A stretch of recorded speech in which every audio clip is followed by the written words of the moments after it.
Well, Jane Lynch, two more Emmy nominations this year, four Emmy wins in your career, now 11 nominations. What would the younger version of Jane Lynch that was just starting out, doing improv, doing early roles, what would she have thought of that quantity of numbers at the Emmys? I think she would not have believed it, and if she did believe it, she'd be jumping up and down and going, "When is it going to happen? When is it going to happen?"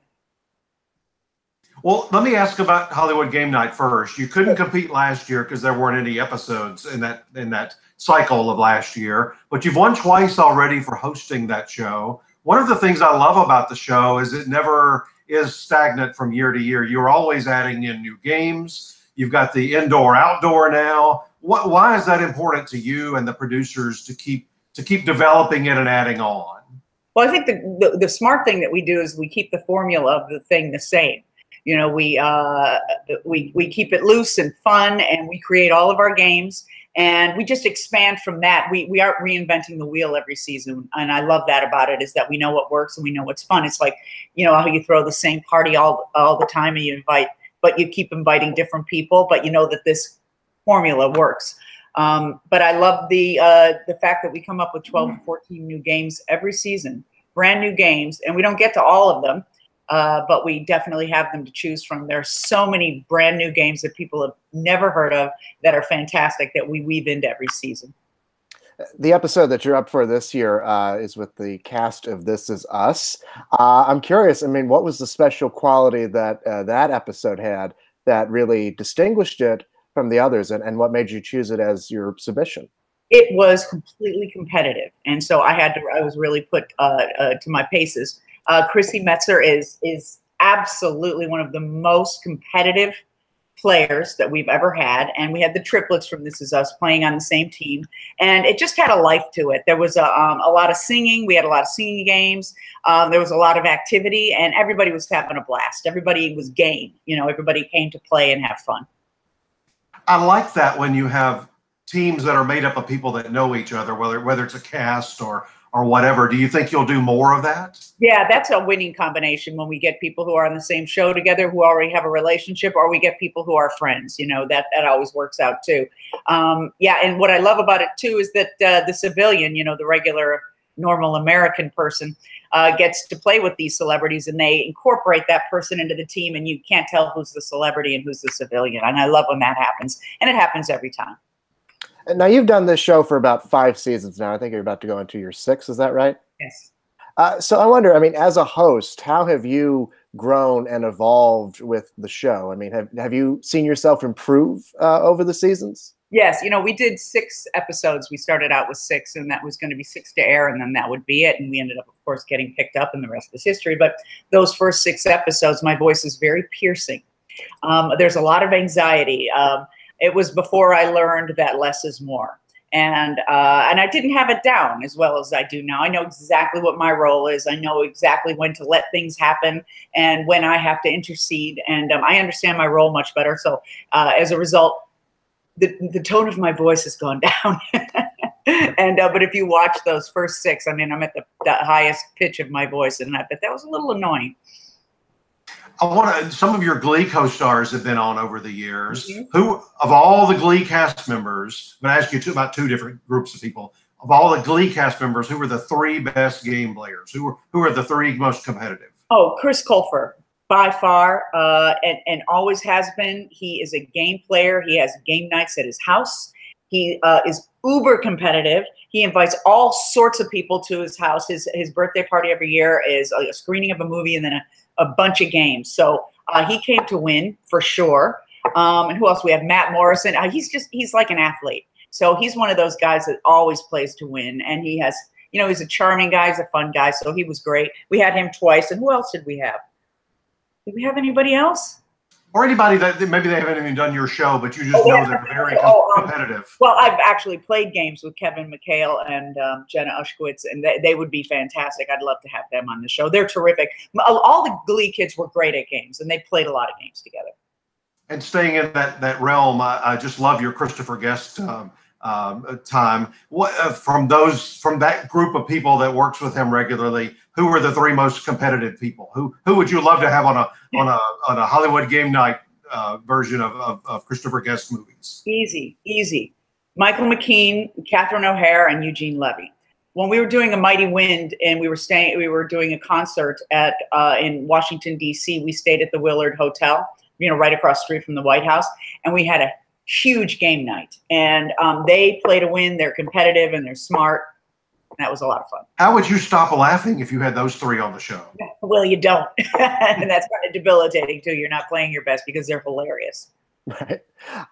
So, I mean, you spent years as a performer before you got this gig, doing improv, doing comedy, creating all kinds of different characters, like the one in A Mighty Wind, for instance. So how did that training and background help prepare you to become a game show host? And I mean, what skills do you use from that in this job?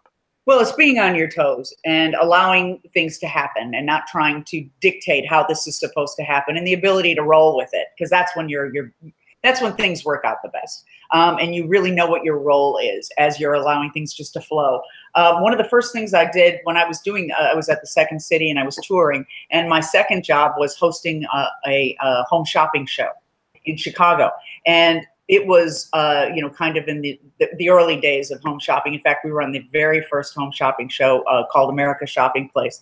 And I learned a lot about improvisation and going with the flow and just taking it a moment at a time and staying centered from doing that. Let's talk about your other nomination this year. That character is just fascinating to me. Playing a stand-up comic in the 50s that turns out to be somebody totally different. You basically got to play two characters in that episode. Well, that was the tasty thing about it.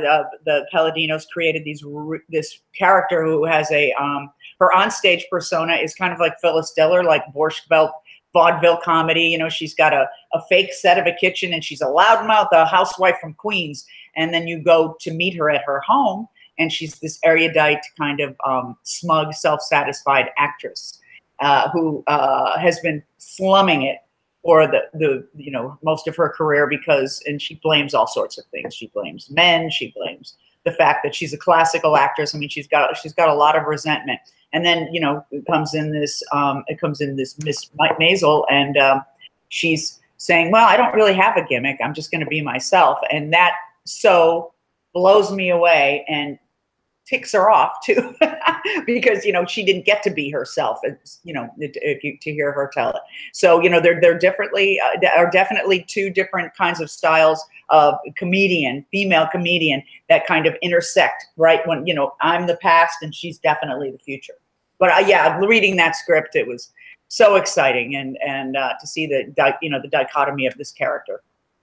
And it's also an interesting comedic world that the show exists in itself. I mean, on the one hand, it's this kind of like hyper-realistic screwball comedy. But on the other hand, I mean, it deals with, like you said, some really interesting themes about, old-style female comedian with a new modern kind of woman. So I wonder, I mean, playing, was it difficult to get into that kind of world in a sense? Where on the one hand, it's a little bit heightened, but on the other hand, there's still a little bit of some pathos to this. Yeah, well, I guess I rarely go on the outside and look at what it is I have to do. I kind of just start with the character, and then you place it in time.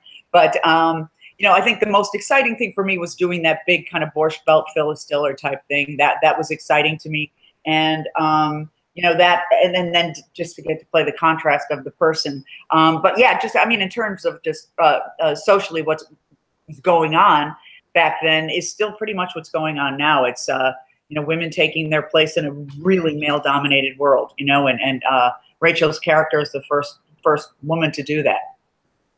Well, speaking of Rachel, talk to us about her. You've got a couple of really great scenes opposite her.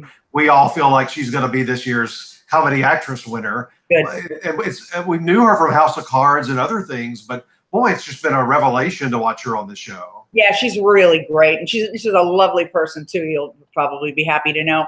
I remember her from House of Cards. House of Cards is like my favorite show on television, and I just think it's brilliant. And I thought she was just exemplary. and in that role. And now this is completely different. Miss Maisel is completely different from the character she played in House of Cards.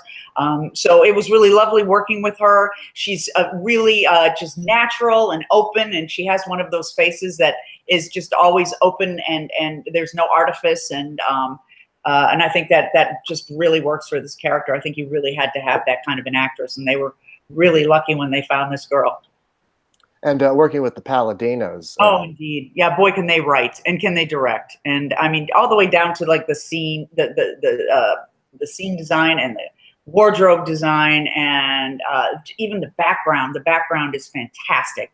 Each one of them had their own little thing going on, and they're all in the appropriate era, appropriate clothing. I just loved working on that show. I was in awe.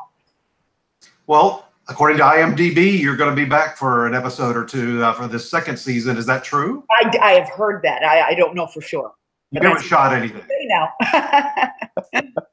I would love to see what her reaction. She did not see Rachel's character do that stand-up at the end of the episode. No, she so didn't. I would love to see her reaction to that. Yeah, I'm sure she got wind of it, and we'll have to see what happens if I get back on the show. Like, do I actually like sneak out and see her, or what do I do? But she certainly, my manager was there. She certainly got wind of what went on. I mean, as we mentioned before, I mean, you've created a lot of really interesting characters. So I wonder, I mean, the physicality and the physical attributes of each of these women, if you were, are so different and so unique. So can you talk a bit about how, like, the fat suit or the hair or the costumes and things like that, the accent, how all of that kind of helps to add up to this characterization? How do you find that stuff? Well, it was really fun. The playing Sophie, I figured out how I was going to do it even before I got the fat suit on and before I showed up in New York to do this. I was really excited to do the kind of what I had conceived of. And of course, it just took on a new, it took more energy and took flight even more when I put on the fat suit and the outfit, and they put me on the set. And then I got this whole audience that laughed at everything I said. It was amazing. It was such an amazing experience filming that part. And then when I read the part about Sophie when she's at home and that she lives in this grand 3-flat, and she's loaded and money-wise, and she's quite elegant, I thought back to the Baroness in The Sound of Music, and kind of her airs, the way she had that air about her. And I kind of did my best Eleanor Parker for the Sophie Lennon at Home character. And that's where I came up with kind of the standard English that I used. It's kind of it's like when you were schooled in speaking like English for the stage, it was almost an English accent. And so I was kind of familiar with that accent from movies that, starred Eleanor Parker and the like. And so I kind of co-opted that regionalism, if you will. Yeah, I kept trying to figure out what exactly accent that was. It's pretentious American. I almost felt like in the undertones of it, you were obviously performing and being in character, or she was being in character on stage as a stand-up. It almost felt like she was maybe putting on a little bit of a performance here too. Oh, absolutely. No, I think she's acting and outside of herself the whole time, whether she's at home having tea or if she's on stage. She's so always observing herself. She probably doesn't have a natural moment. Well, let me ask you about somebody. I think, I don't want to jinx this, but I think I'm going to interview Carol Burnett in a week or two. Yeah. She played your mom on Glee, and you've been on some things. She's up at the Emmys for that 50th anniversary special. Yes. So what could I ask her that only you would ask her? Like, what could I ask her that maybe she doesn't get asked all the time? Oh, yeah, because we do kind of ask her the same things over and over. Let's see. I'll give you a moment to think about that, but I also want to tell you, you're going to be that category and your category.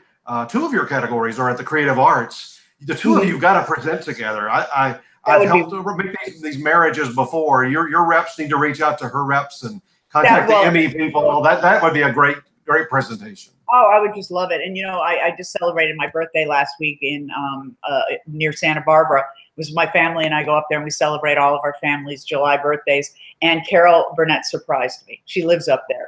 And there was this little room next door to ours, and she popped through the window. and said, "Happy birthday." And it was and now what would the young Jane Lynch have said about that? That would have been more exciting to her, that prospect, than an Emmy. Just thrilled.